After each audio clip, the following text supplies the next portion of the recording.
guys, they gave it to me. They gave it to me. And they gave it to me. There were just some moments that was like, Cruella, Hi guys, the deal. welcome back to my YouTube channel. My name is Siri, and in today's video, I'm going to be reviewing Disney's latest movie, Cruella.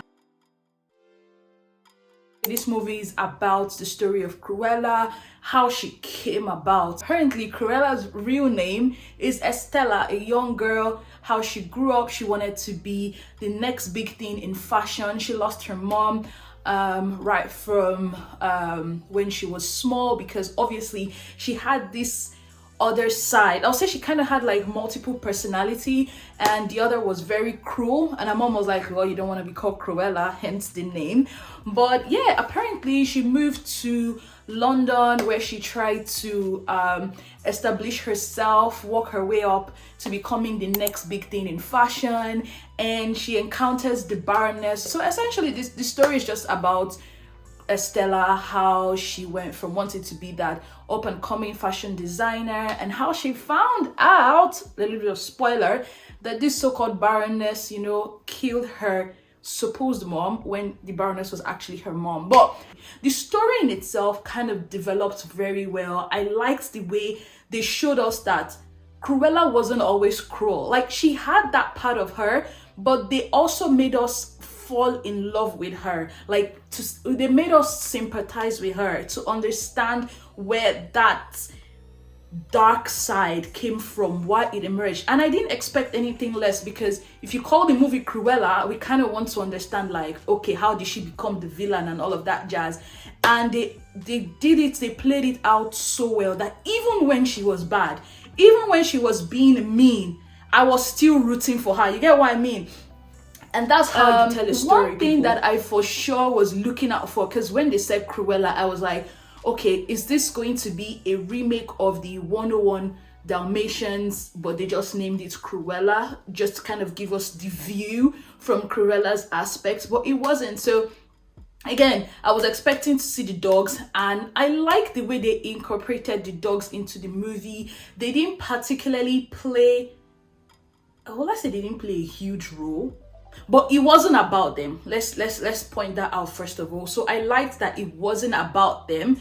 It was solely about Estella / Cruella. They introduced the dogs. We found out that the dogs were actually the ones that killed her mother and all of that. So I liked it. I think it was subtle, and I think it was enough. Like, if they had done any more than that, then it wouldn't have made sense. But I think the way they acted this movie, they gave us a good foundation, and I see them making maybe a part 2, or now making the 101 Dalmatians movie, and it will actually make sense.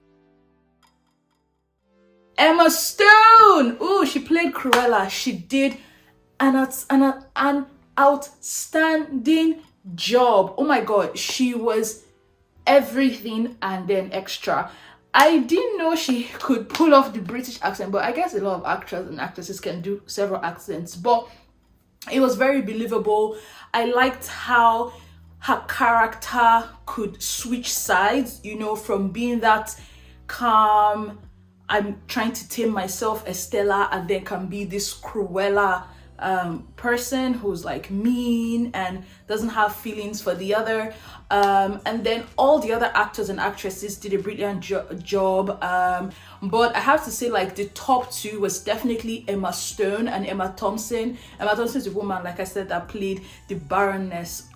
She was just giving me the vibes of, like, I know who I am. Who are you? They were absolutely brilliant.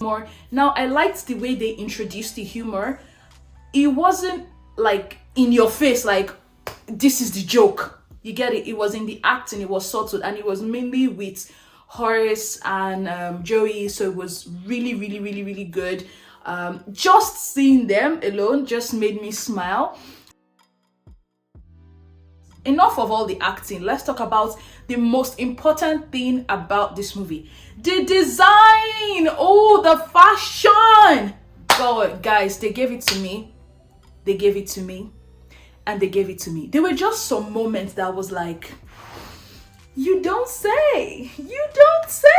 Oh really? Oh my god, the fashion moments in Cruella was beautiful. Of course, I wouldn't expect anything less because, you know, the general theme was about fashion, wanting to make it up, but the designs, the clothes, everything they wore gave me, I was like, who the hell is this fashion designer? Who are you? You are good. There was this moment where Cruella was trying to upstage the Baroness, and she came in like this she came in like a death truck, and when they opened the back of the truck, they kind of like threw out like, you know, like used up clothes. That was the train of her dress. Oh my god, when I said, I was like, that's it.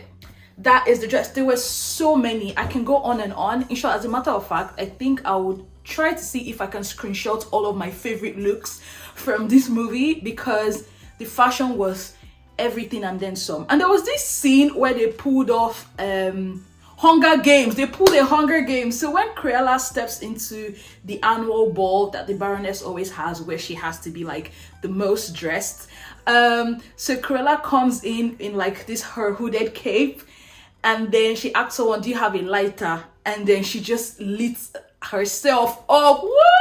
The way the fire just came through and revealed that amazing red dress. I was like, damn, Disney, damn, this ain't child's play anymore. This is good. So yeah, I can go on and on. The music was giving me rock and roll vibes, 60s, 80s vibe.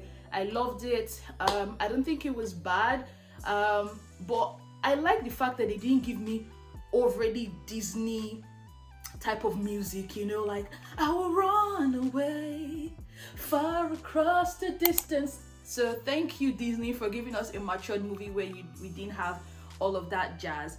Another thing that I have to rave about in this movie is that it wasn't cheesy. They didn't try to put love in the mix, because I'm over it. Like, not all movies always have to have love and romance and all of that jazz. Estella was just Estella. She was a bab. So she didn't need any man.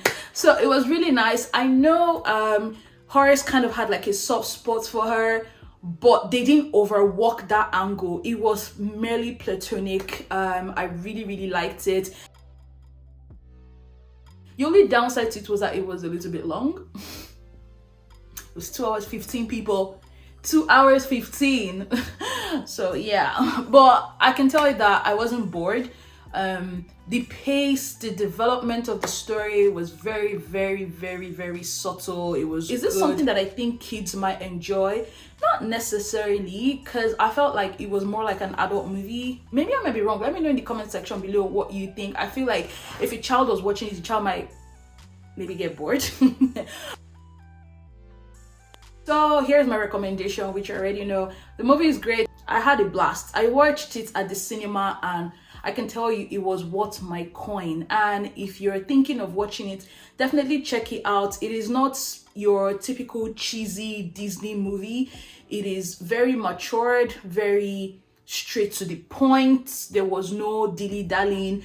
Some things were predictable, like you could tell like, oh, something is going to happen here, but you're not exactly sure how it would play out. Like, for example, there was this scene where the Baroness, because Estella was working for her, was working for the Baroness, and she had made her this amazing outfit with like gold beading, and the lady was so scared that Cruella was going to steal the dress, so she kind of like locked the dress in a safe. Oh my god, we knew something was going to happen on the day of the fashion show, but I didn't expect that those gold beadings were actually like bat eggs. And so when they opened the safe, my god, the amount of bats that rushed out, oh, I was like, spot on, like, love it 100. It was very good. And of course the end was brilliant. The end was everything. So yeah guys, until my next one, I hope you enjoyed this review. See you, thank you, and if you loved it, please make sure to hit the subscribe button and give the video a thumbs up, and also share it. All right, thank you guys so much. Bye. Woodstock free vibes on me. Music is my